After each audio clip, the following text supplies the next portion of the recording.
everyone, hello Mr. Atreino Dimaiza Putra as a lecturer in our class. How are you guys? I hope you have a nice day. Here we will present about penetapan harga jual produk baru pada PT Indofood CBP Sukses Makmur Tbk. Baik, sebelumnya saya akan memperkenalkan anggota-anggota kelompok kami. Yang pertama ada Lydia Yohana Sitohang, yaitu saya sendiri sebagai ketua.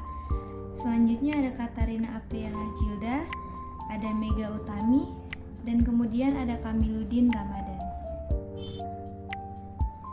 Selanjutnya masuk ke pembahasan, yaitu yang pertama ada penentuan harga produk, yang kedua ada full cost, dan yang ketiga ada return on investment. Selanjutnya saya akan menjelaskan tentang pengertian harga produk. Harga produk atau harga jual adalah sejumlah kompensasi atau uang ataupun barang yang dibutuhkan untuk mendapatkan sejumlah kombinasi barang atau jasa.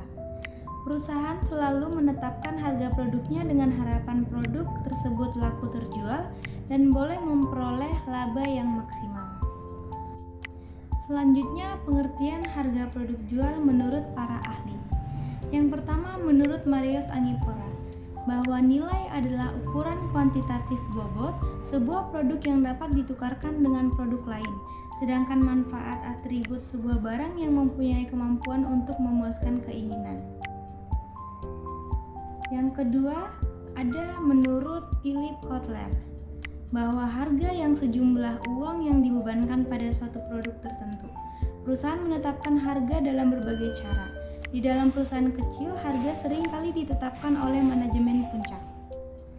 Selanjutnya, menurut Hansen dan Moen, harga jual adalah jumlah moneter yang dibebankan oleh suatu unit usaha kepada pembeli atau pelanggan atas barang atau jasa yang dijual atau diserahkan. Selanjutnya akan dijelaskan oleh teman saya, Kamiludin Ramadan. Terima kasih. Saya Kamiludin Ramadan dengan NIM 632100118 akan melanjutkan presentasi dari kelompok kami.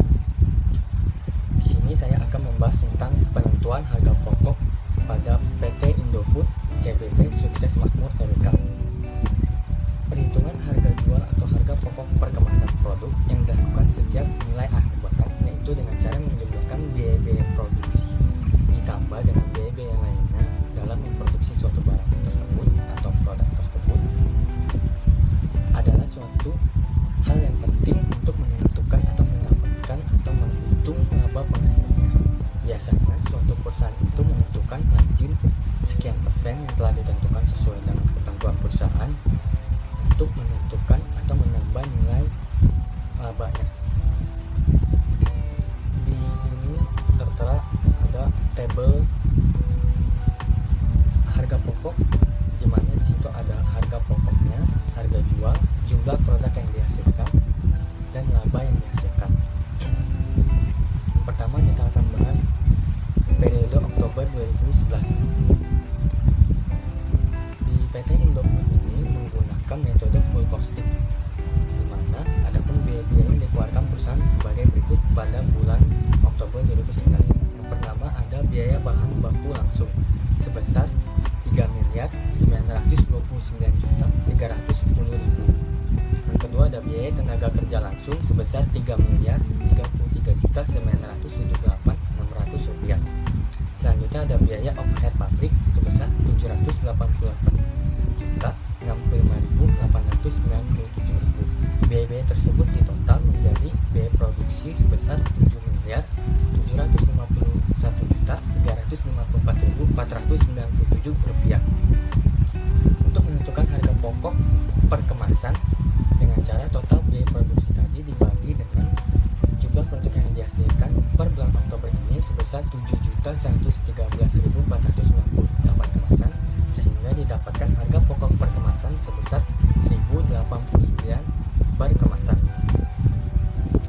Selanjutnya, dalam menentukan harga jual produk itu dihitung lagi harga pokok produksinya itu ditambah dengan margin sebesar 30% dikali dengan harga pokok total biaya harga pokoknya, sehingga didapatkan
Selanjutnya ada biaya overhead pabrik sebesar Rp691.269.565, sehingga total biaya produksinya itu per November 2011 sebesar Rp7.337.236.165. Untuk menentukan harga pokok kemasan sama seperti perhitungan sebelumnya, yaitu dibagi dengan total produksi yang dihasilkan per periode tersebut sebesar 7.092.872 kemasan, sehingga didapatkan harga pokok per kemasan yaitu Rp1.034 per kemasan. Untuk menentukan harga jualnya itu dihitung dulu total biaya produksinya itu setelah marginnya, dengan cara total biaya produksi yang tadi didapatkan ditambah dengan 30%-nya dikali atau marginnya itu sebesar 30% dikali dengan total biaya produksi, sehingga didapatkan total biaya produksi setelah margin itu sebesar Rp9.538.407.014 dibagi dengan total produk yang dihasilkan tadi sebesar 7.092.872 kemasan, sehingga didapatkan harga jual per kemasan produk itu sebesar Rp1.344 per kemasan. Dari tabel ini didapatkan laba yang dihasilkan itu yang dihitung dari harga pokok sebesar Rp1.034 dikali dengan jumlah produk yang dihasilkan sebanyak 7.092.872 kemasan dengan selisih harga jual dikali dengan jumlah produk yang dihasilkan tadi, sehingga didapatkan selisihnya itu sebesar Rp2.790.390.320 atau biasa harga nilai tersebut bisa disebut dengan laba yang dihasilkan pada periode tersebut. Selanjutnya ada harga pokok atau harga jual yang didapatkan per periode 2011 yang didapatkan dengan menghitung biaya produksi. Yang pertama ada biaya bahan baku langsung per Desember 2011 sebesar Rp4.218.750.000. Selanjutnya ada biaya tenaga kerja langsung sebesar Rp3.156.887.600. Selanjutnya ada biaya overhead pabrik sebesar Rp826.269.565, sehingga total biaya produksinya itu sebanyak Rp8.201.907.165. Selanjutnya dihitung lagi harga pokok per kemasannya itu dengan cara total biaya produksi tadi dibagi dengan jumlah produk yang dihasilkan per periode tersebut sebanyak 7.433.984 kemasan, sehingga didapatkan harga pokok per kemasan yaitu sebesar Rp1.103.000 per kemasan. Selanjutnya untuk menentukan harga jual itu sama seperti tadi, dihitung dulu total biaya setelah margin. Margin untuk PT Indofood ini ditentukan sebesar 30% dari total biaya produksi, sehingga didapatkan total biaya produksi setelah margin keuntungannya itu 30%, sehingga didapatkan totalnya itu Rp6.469.314 dibagi dengan total biaya produksi yang dihasilkan pada bulan tersebut, sehingga didapatkan harga jual per kemasan produknya itu sebanyak Rp1.434 per kemasan. Laba yang dihasilkan yang tertera di tabel ini didapatkan sama seperti tadi, harga jual dikali dengan jumlah produk yang dihasilkan dikurangi dengan harga pokok dikali jumlah produk yang dihasilkan, sehingga laba pada bulan Desember 2011 pada PT Indofood CBP sukses.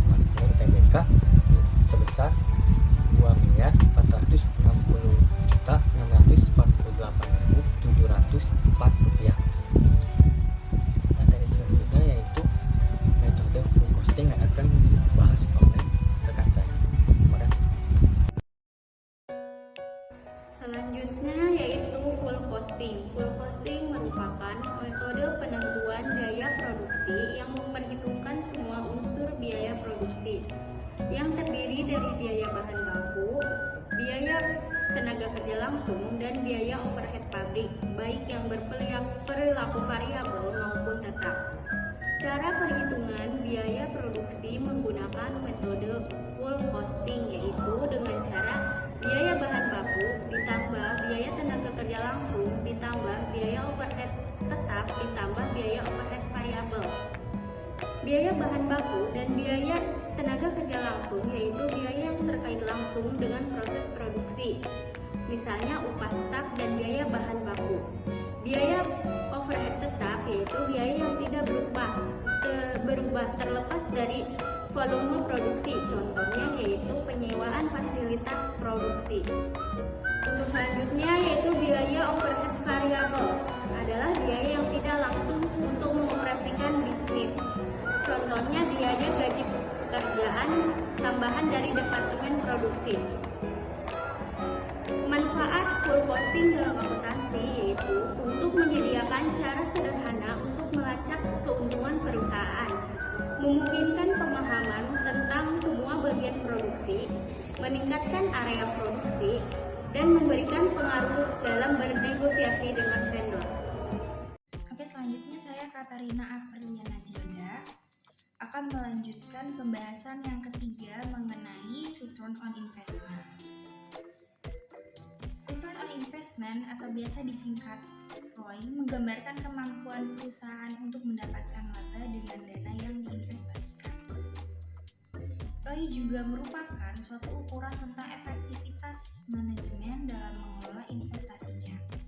Rumus yang digunakan untuk mencari rasio return on investment adalah ROI sama dengan earning after tax dibagi total aset dikali 100%. Atau dalam bahasa Indonesianya, ROI sama dengan laba bersih setelah pajak dibagi total aktiva dikali 100%. Perhitungan rasio profitabilitas tahun 2018 sampai 2022. Tahun 2018, earning after tax atau kita sebut laba bersih setelah pajak adalah 4.658, total asetnya 34.367, ROI-nya atau rasionya 13,55%.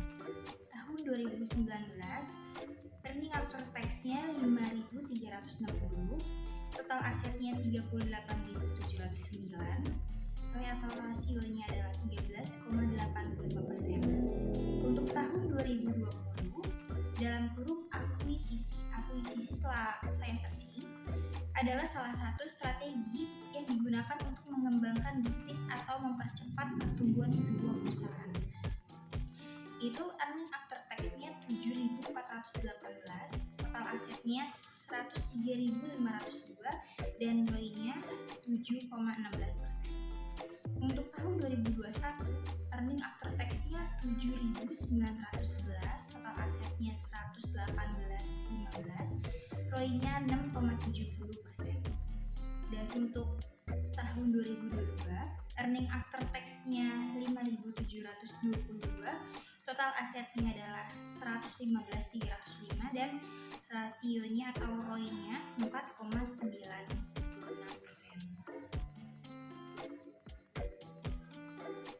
Tujuan dari perhitungan laba adalah untuk mengukur atau menghitung laba yang diperoleh perusahaan selama waktu tertentu,